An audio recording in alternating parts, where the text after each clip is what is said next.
আজকের রেসিপি বেঁচে থাকা ভাত আর কয়েক টুকরো বাড়িতে চিকেন থাকলেই এই রেসিপিটি বানিয়ে নিতে পারেন জলখাবারে। নমস্কার বন্ধুরা, মাই সিম্পল লাইফস্টাইল ব্লগে স্বাগত জানাই। রেসিপিটির নাম আমি পরে বলবো। প্রথমে কড়াই দিয়ে দেবো হাফ কাপ সাদা তেল। তেলটা ভালো মতো গরম করে নিয়ে দিয়ে দেবো 1 টেবিল চামচ রসুন কুচি। রসুনটাকে ভালো করে তেলের মধ্যে ভেজে নেব। প্রথমে রসুনটা হালকা একটু ভাজা হয়ে গেলে তারপর দিয়ে দেবো 2টো কুচিয়ে রাখা পেঁয়াজ। এটাও বেশ ভালো করে ভেজে নেব। এটার নাম হচ্ছে চিকেন রাইস, যা বেঁচে রাখা ভাত আর কয়েক টুকরো চিকেন দিয়েই তৈরি হয়। এবার যাতে পেঁয়াজটা খুব ভালো করে ভাজা হয় তাই জন্য একটু নুন দিয়ে দিলাম, আর দিয়ে দেবো 1 চামচ গোলমরিচ গুঁড়ো। দিয়ে এটাকে আবারও ভালো করে নাড়তে থাকবো। এরপর দিয়ে দেবো ছোট ছোট করে কাটা গাজর। সেটাও কিন্তু ভালো করে ভেজে নেব, তাহলে গাজরটা সিদ্ধ হয়ে যাবে। এই উপকরণগুলো তো ভালো করে ভাজা হয়েই গেছে। এরপর দিয়ে দেবো কয়েক টুকরো বোনলেস চিকেন, ছোট ছোট করে কেটে নিয়েছি। এটাও কিন্তু ভেজে নেবো একসাথেই, আলাদা করে ভাজবো না।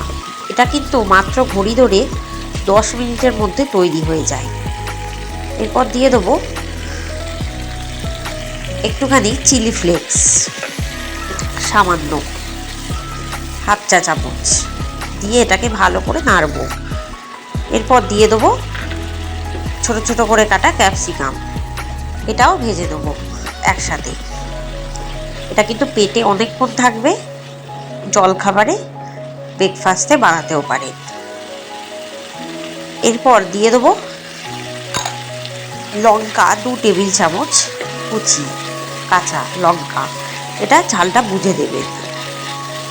জাস্ট রাইসটা কিন্তু আগে থেকে বানিয়ে রাখতে হবে, যে যতখানি কোয়ান্টিটিতে দেবে সেই ততখানি। এদিকে ভাজা হয়ে গেছে এগুলো। এবার একটুখানি চিনি দিয়ে দিলাম, একটু স্বাদের জন্য 1 চামচ দিয়ে আবারও ভালো করে এটা ভেজে নেবো, যাতে চিকেনটা ভাজতে ভাজতেই সিদ্ধ হয়ে যায়। আর গাজরটাও সিদ্ধ করার ব্যাপার আছে, যেটা ভাজতে ভাজতেই হয়ে যাবে। এরপর দিয়ে দেবো আগে থেকে তৈরি করা ভাত, যেটা আমি এখানে 80% বয়েল করেছি, বাকি 80% কিন্তু বয়েল হয়ে যাবে। আর যা যা ডেলা পাকিয়ে গেছে দেখুন ভাতগুলো, মাড় দেওয়ার সময়, ভাতে মাড় গালানোর সময় সেটা কিন্তু ঝরঝরে হয়ে যাবে নাড়তে নাড়তে। এবার একদম আঁচটাকে স্টিমে করে 15 মিনিট নাড়তে হবে। এরপর দিয়ে দেবো 1 টেবিল চামচ ঘি। নামানোর 15 থেকে 20 মিনিট আগে ঘিটা জাস্ট দেবো, দিয়ে আবারও ভালো করে নাড়তে থাকবো ততক্ষণ না গাজরটা আর চিকেনটা সেদ্ধ হয়, আর একটু ঝরঝরে ভাবও আনতে হবে। গাজরটা কিন্তু সিদ্ধ হয়ে গেছে প্রায়। এবার ভালো করে এটাকে নাড়তে থাকবো, বারে বারে ধীরে ধীরে মেশাতে থাকবো।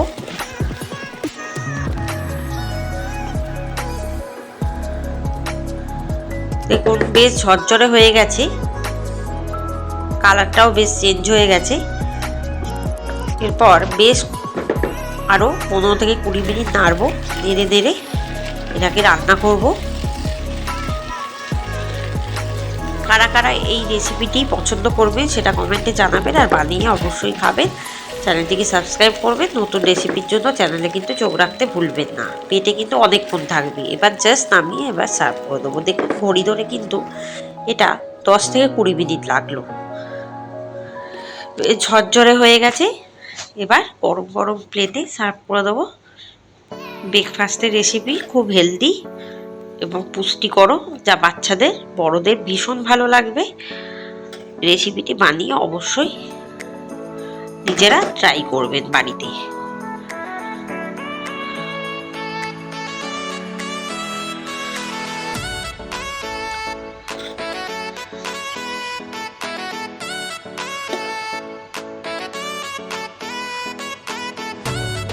ব্যাস, ঝরঝরে চিকেন ফ্রাইড রাইস রেসিপি কিন্তু রেডি হয়ে গেছে। এবার মুখে তোলার অপেক্ষা। ধন্যবাদ।